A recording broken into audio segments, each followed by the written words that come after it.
Hey Hey, Gabe, what's what's good, up, man? bro? What's good, man? Chilling. Chilling too. Same, man. What's up, bro?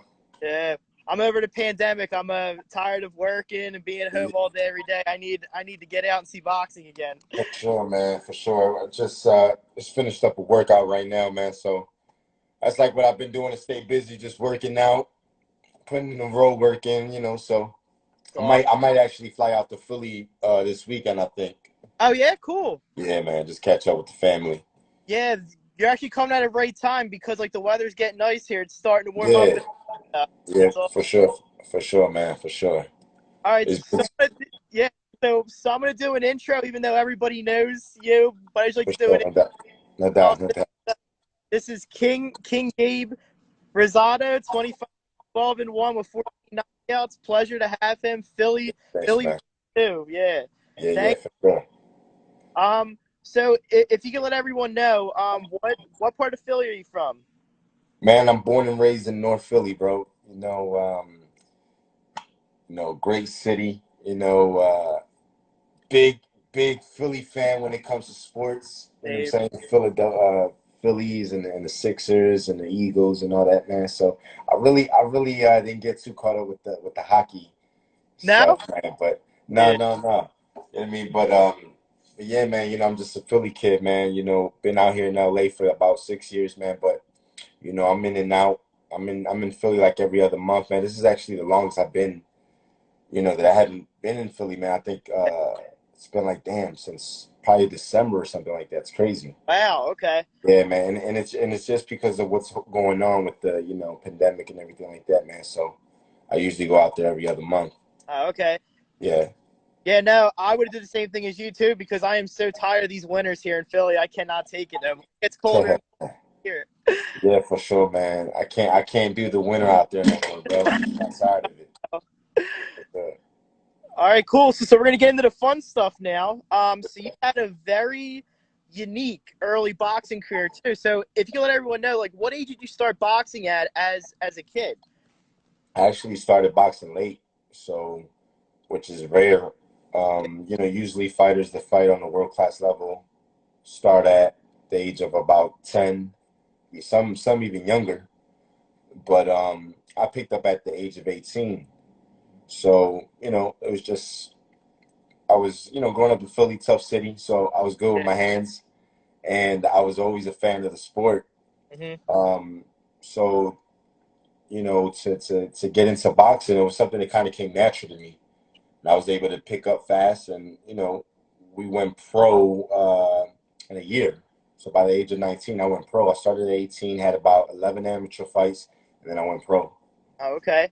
Yeah, Yeah. So again with the amateurs, like that's really impressive that you had yeah, like 11 fights and went pro. yeah. Um, so like when did you know that you were ready? Like, was it your decision or was it your team that you were like, hey, listen, like you're ready? Yeah. It's always been my attitude from the beginning. You know what I mean? When I started boxing, it was something that I wanted to do on a world class level. It wasn't something Yeah. that I wanted to do just for fun or pick it up as a hobby. You know, Even though I started at the age of 18, I was always a fan. Hmm. I grew up watching Tyson, I grew up watching Holyfield. I grew up watching these guys and I always mimicked them and I was just a fan. So, at the age of 18, I guess I was at a point in my life where I kind of all my friends were heading the wrong direction. Growing up in North Philly, it's a lot of violence, and it's Yes. easy to get caught up in trouble. So, but my boys would go to jail, and some of them were getting killed. So, at 18, I said, man, I gotta do something positive with myself, and I said, I'm good with my hands. I love the sport, so I'm gonna give this a go. And my mentality from the beginning was, this is what I'm gonna do. I'm gonna fight on a world class level. I'm gonna fight for titles and at the time people thought I was crazy because it's like you Right. never boxed before. Like, street fighting and boxing is two different things. Right. But it was just like I just had this self belief, man, that I felt that if I just put my mind to it, I could do it. And that's just how it was, man. That's awesome to hear. Yeah. That's great. So my next two questions, or one of my favorites, to show that boxers are human and that they do get nervous and stuff, or show like Yeah. emotion. So the first one is, so your pro debut fight was at the National Army Guard here. Yeah. It was January 13, 2006 against Phil Hicklin. So like, if Yeah. you remember, like, what were your nerves like heading in? Like, were you nervous at all, or was it, like, everyday You, business? you know, I wasn't nervous. I think I probably was more anxious. Ah, Um, I guess you could say nervous here a bit, but yeah, Phil Hicklin came in overweight the day of the weigh-in, wow, and when I say overweight, like he was all muscle. yeah, At the time, I think 50 Cent's album just came out, the Get Rich or Die Trying album. He looked like 50 on the cover. He was just dude funny. was huge, and so he came in overweight, but he was big, he was huge, and that was my pro debut, man. And this, his size was crazy, but I was so ready and I was so pumped, and a lot of my family and friends and supporters bought tickets, so it was like I had the option to turn the fight down because he didn't make the weight. Right, But I didn't want to disappoint anyone. I was excited, man. I was ready, and I knocked him out in the first first round. round, you got him out Yeah, of there. yeah, first round knocked him out. Yeah, That feeling like when you saw him laying there and he yeah, didn't, and like, were you like, wow, like I could actually bang with these guys yeah. and let's just get it going more.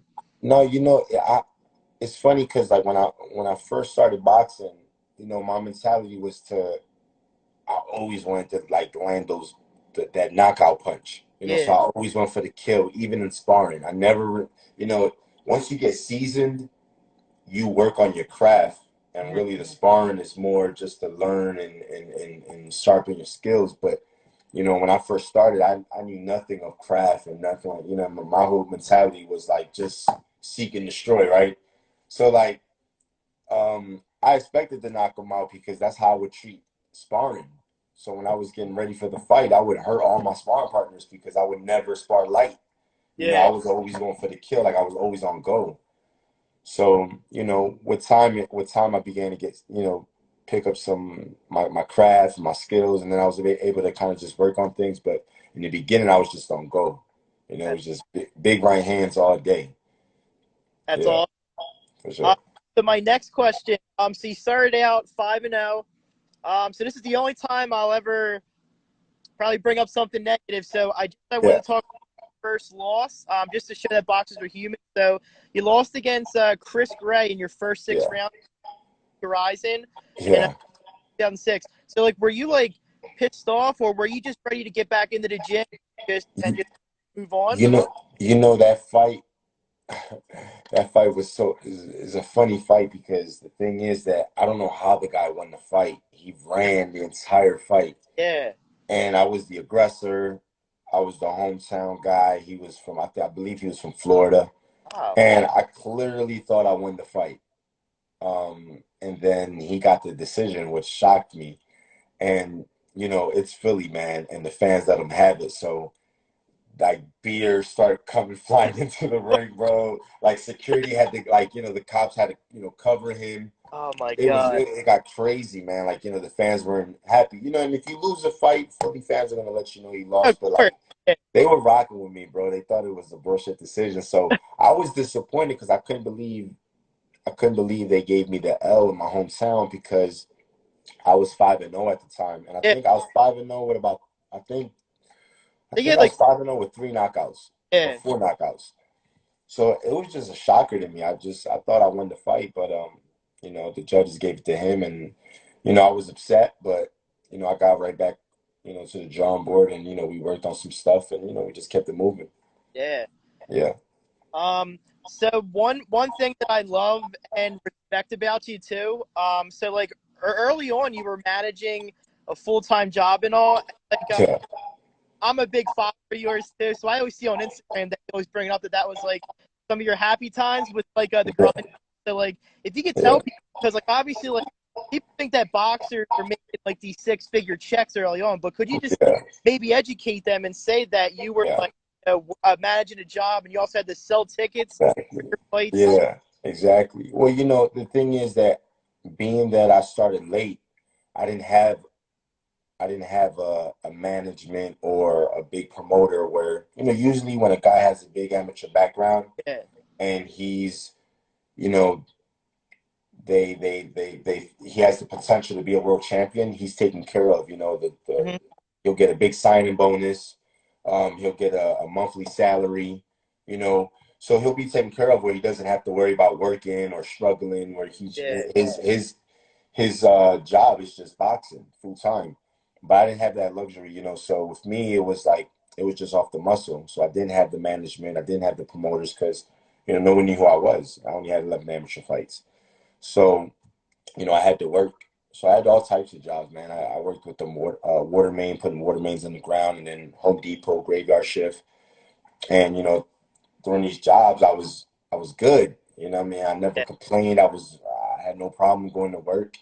I actually enjoyed my employees, my coworkers, I say, and it was cool, man. So, because the mentality that I had was this is just temporary. Hmm. You know, so I just had to put the work in, keep doing what I'm doing, and it took about a good 8 years for me to finally get into the rankings, and I think it was 2011 is when I ranked number one at 54. Oh But wow. it was 8 years of just grinding and just putting the work in, man. Yeah, which is something that we love and respect here in Philly, like which is why we Thanks. support you. For sure. Thanks. Definitely. So I came across an interesting, like I guess it was like a documentary you did Yeah. uh up to the Triple G fight, which was like pretty cool. It was like a 2 episode thing. Yeah.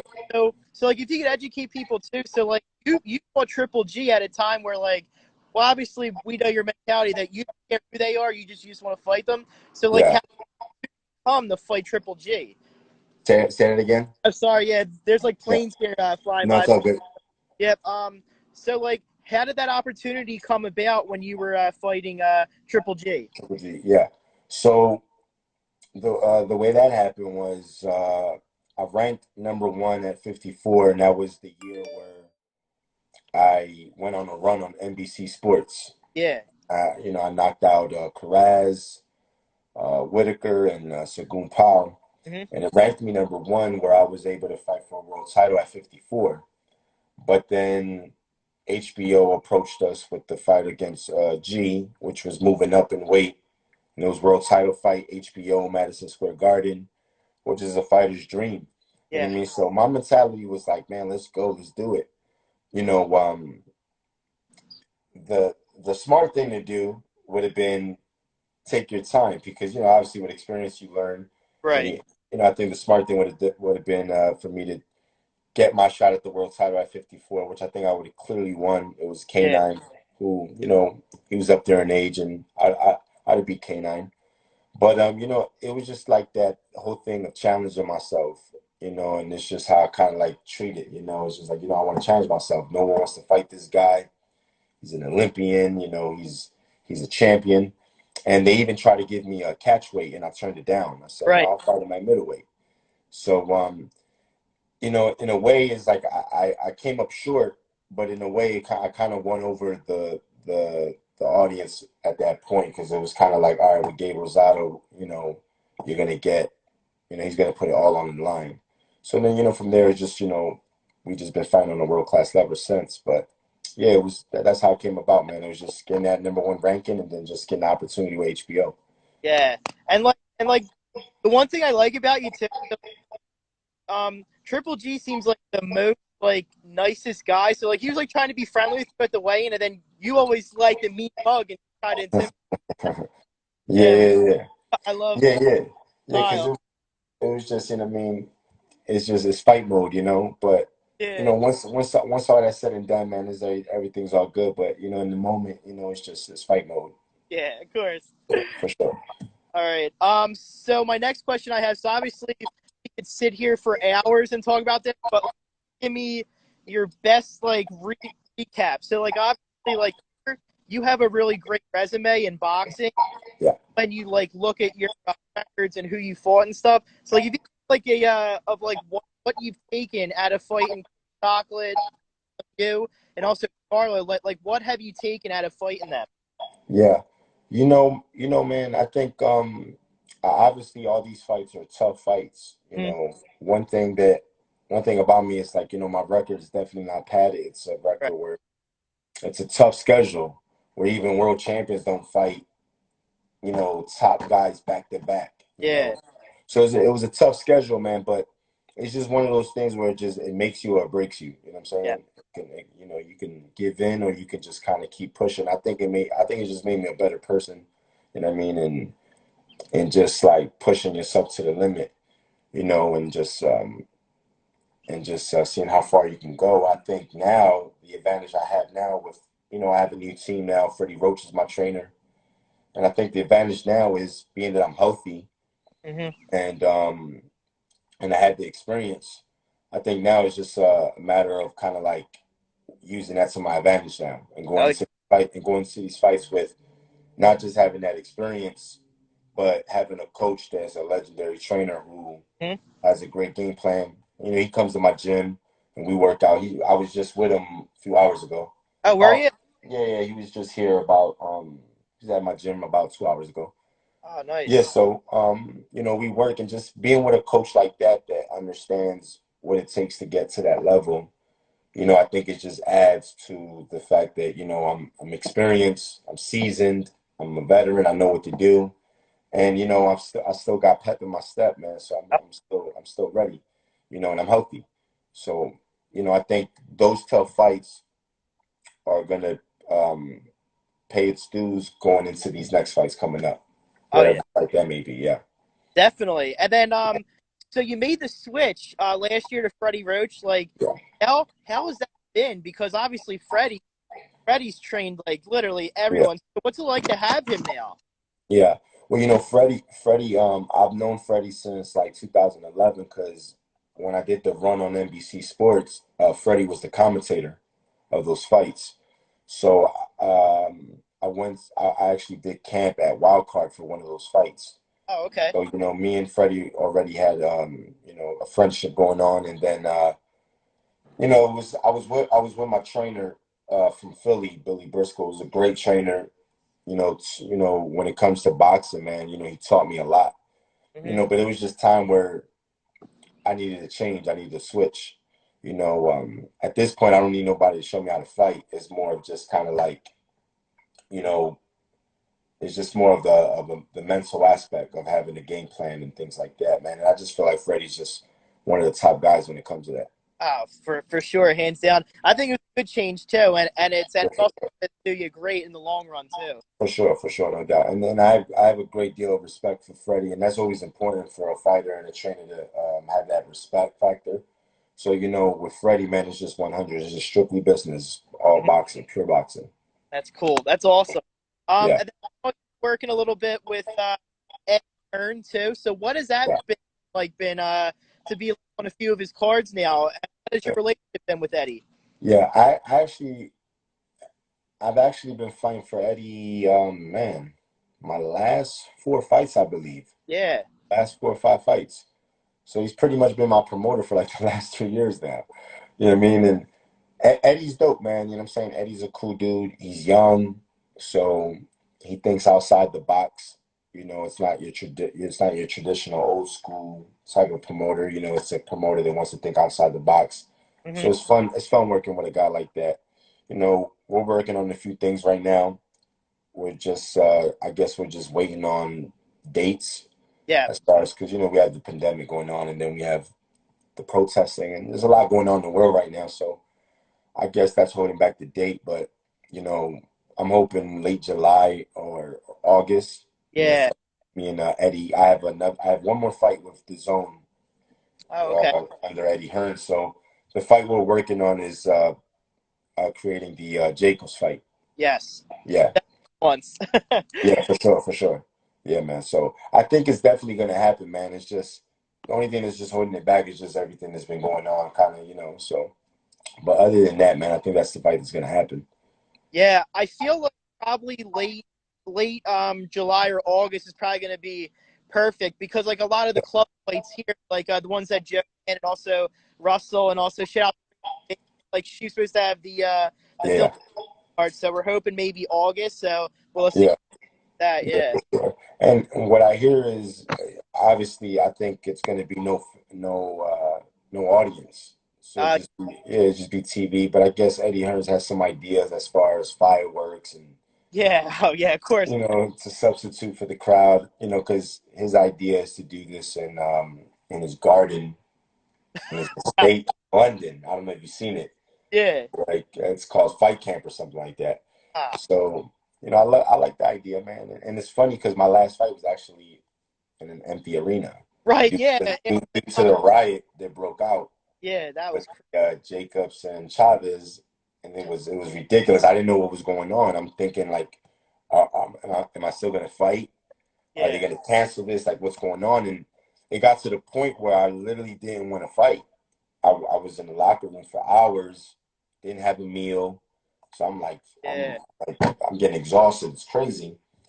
And what happened was Eddie Hearns was like, look, it's important that you fight because we got to get you in the rankings because I just moved up in weight at super middleweight.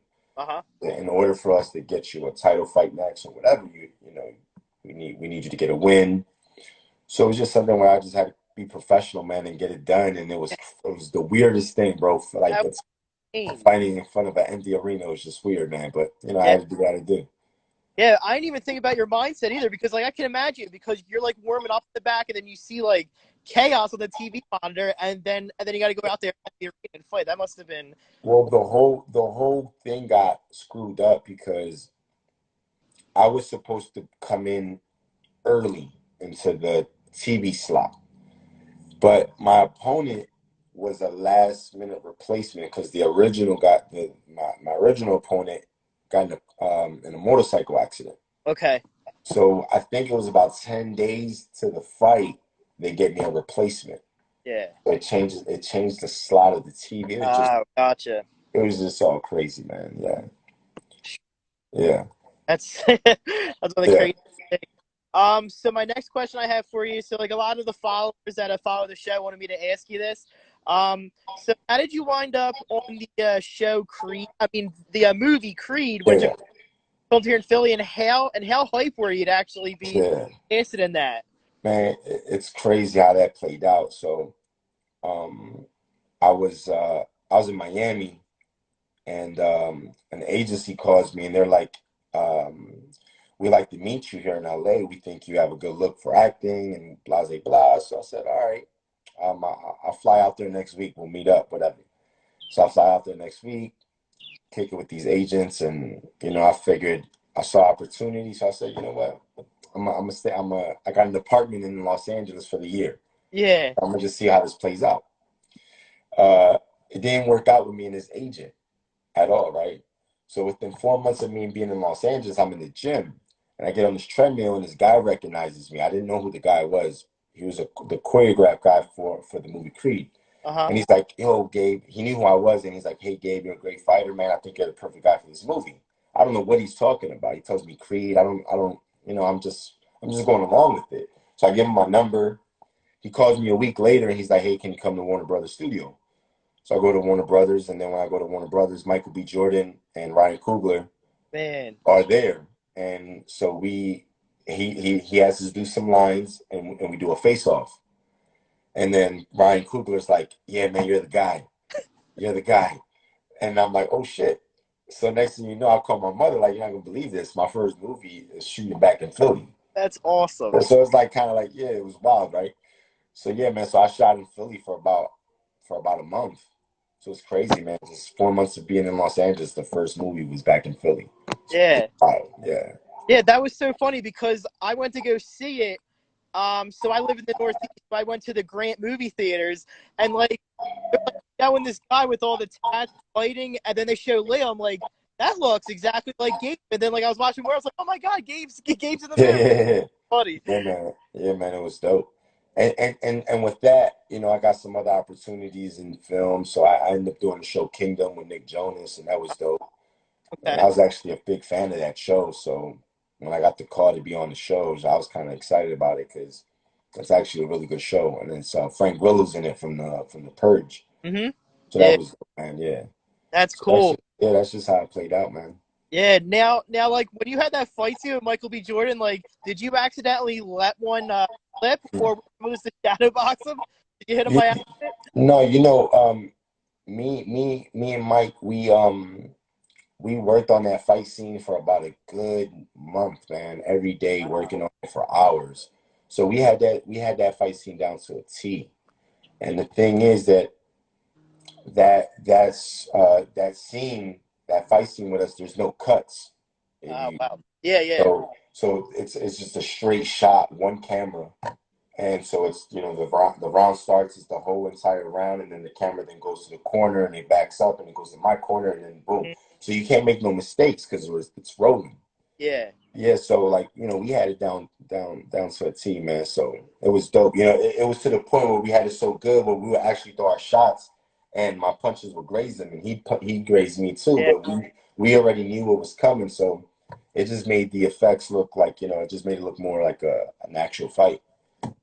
Yeah, that's really cool. And that was like the first time that probably I've ever seen Joey the Odd just not wear sunglasses because he's always wearing shit at the Yeah, 24 yeah, yeah. parks. Yeah, That's man. I was actually glad to put Joey on that because they needed someone to mount a ring, oh really? some other stuff, and I thought about Joey. And I'm like, man, this be dope. And then the thing is that Ryan Coogler, the director, he was so cool. I was like, yo, man, you mind if I put my brother in the corner? And he's like, yeah, sure. So I ended up putting my brother on. So it was Awesome. really dope. Yeah, yeah, for sure. That's really cool. Yeah, Obviously you're doing amazing things out there in LA.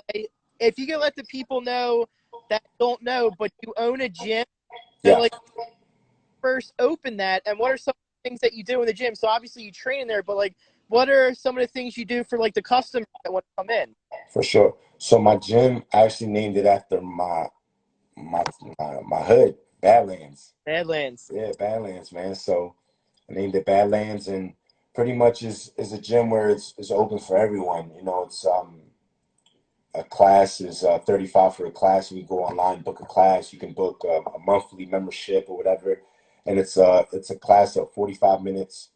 High intense is a mix of like boxing and hit training at the same Yeah, time. So it's certain circuits, and it's crazy, man, because it kind of picked up really fast, and the gym started flowing. And obviously now we're closed due to what's going on, but I'm expecting for it to get right back up and running, pretty fast once we're given the green light to open up, man. But yeah, that's pretty much it, man. Boxing and hit training, and it's like you get a great workout, but at the same time you learn the craft yeah, of boxing. You know what I'm saying? So you actually learn how to hold your hands and things like that. The majority of the customers are women too, so it's a bunch of girls. They love the box. It's a great workout, you know, and it's a good stress reliever, man. So it's definitely fun, man. It's a lot of work, but it's fun to have a gym. that's awesome. Yeah, I Yeah. mean, if I make it out there, I'll really come out to check it out. Oh no, for sure, man, for sure, no doubt.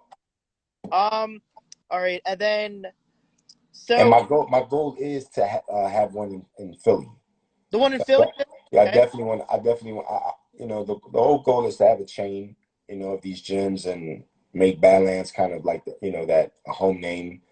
And so it's just developing a system.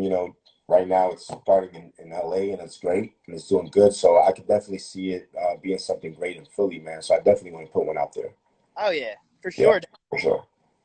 So my next question I have for you is obviously, I mean, I've been enjoying it too because I really fight with you versus Jacobs, but like, Yeah. how did that first start? Like, how did the interest start between the both of you to fight each other?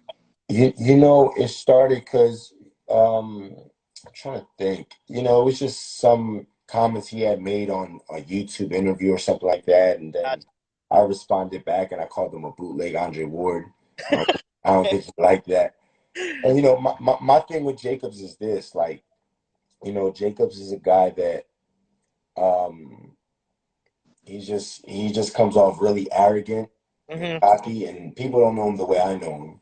So, he puts up this act in this front, this gentleman front, and tries to be the nice guy like Andre Ward. But Andre Ward is genuinely that guy. So I have respect for Andre Ward. He's one of my favorite fighters.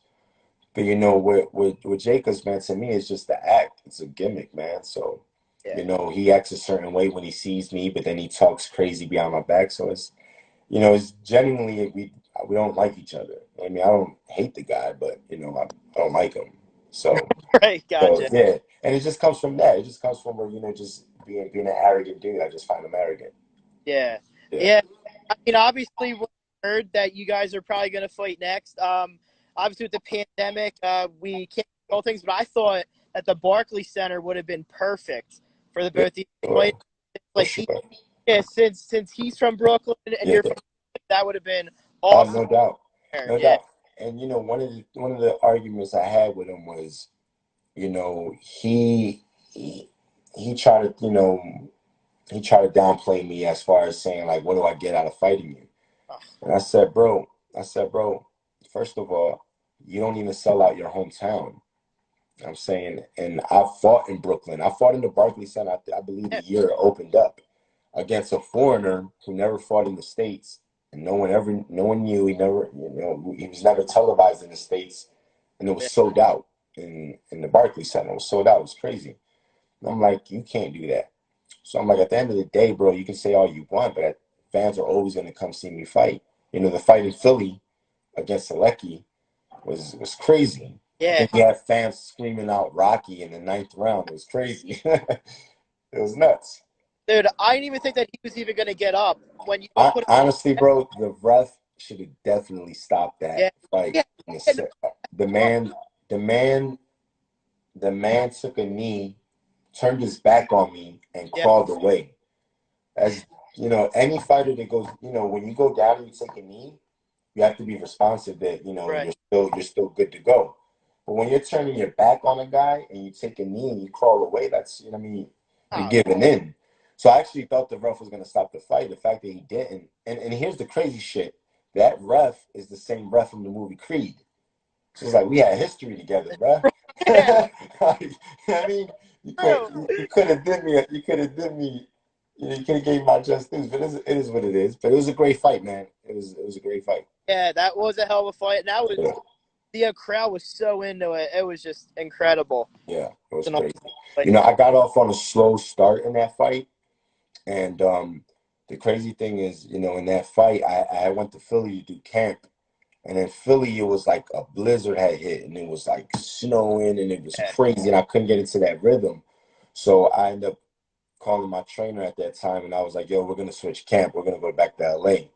So I booked our flights, and the day we're supposed to fly back to LA, his mom passes away. Oh, it's This terrible. was literally like a month into the fight. So I'm like, "Yo, all right, bet." So I fly back to LA, and he had to take care of, the funeral arrangements and things Yeah. like that. So then when he gets to LA, we had 3 weeks to the fight, and it was just kind of like, you know, I understand it was tough for him, man. So like, the camp was kind of like it was, it was a camp that was kind of sad. It was a sad camp, you know what I Yeah. mean? Mom passed away, and it was tough, man. And I knew her very well, so. So I think going into that fight, we kind of started late, and then in the eighth round is when I picked it up, where I was like, man, I gotta step it up, and that's that crazy ninth round and the 10th round. It was nuts, but Ooh, yeah, man. All right, so I have three fun questions. I'm gonna let you go. Again, I really appreciate your time. yeah.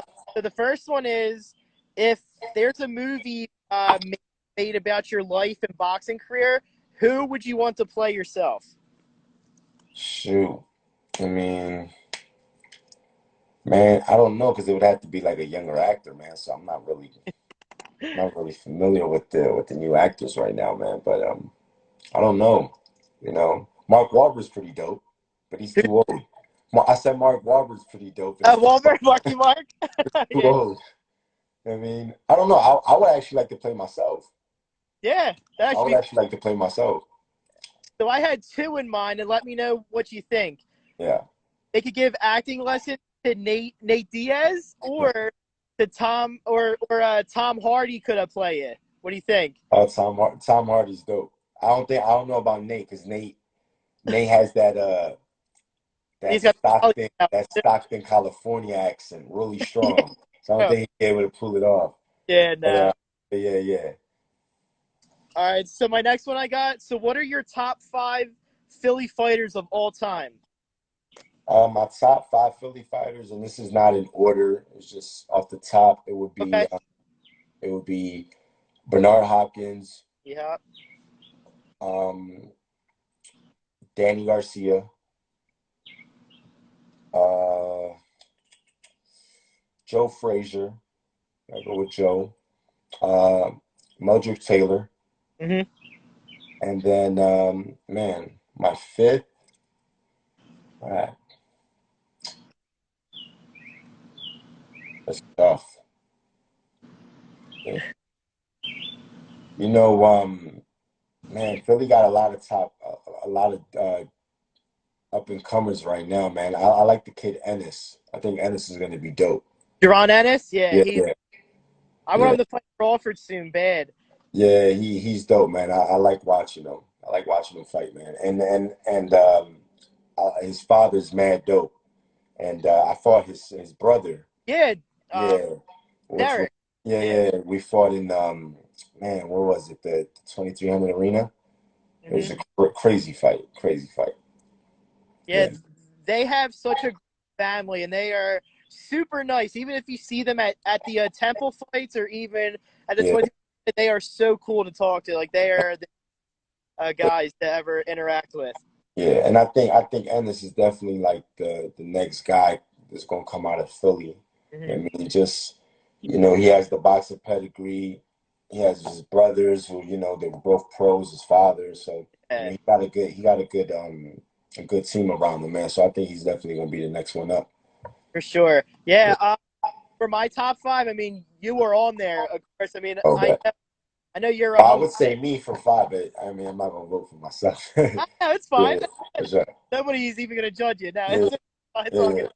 yeah. So my last question for you. So I've been doing a poll with all the Philly fighters. So what's your favorite cheesesteak spot when you come back home to Philly? You know what? Um, I like the Hondros. I don't know if you heard of the Oh, Hondros on yeah, I Roxborough. like work like around the corner from there. Yeah, Yeah, oh, man. have yeah, That's the spot. The Hondros is pretty good. yeah. Yeah, yeah, I like them a lot. yeah, yeah, for sure. Cool. Gabe, thank you again so much for No joining. doubt. Really appreciate you, and I'm No looking forward doubt, bro. to down Jacobs. For sure, brother. No doubt, man. Uh, thanks, All right, Gabe. man. Have a good one, brother. All right, All right, for sure. all right. So.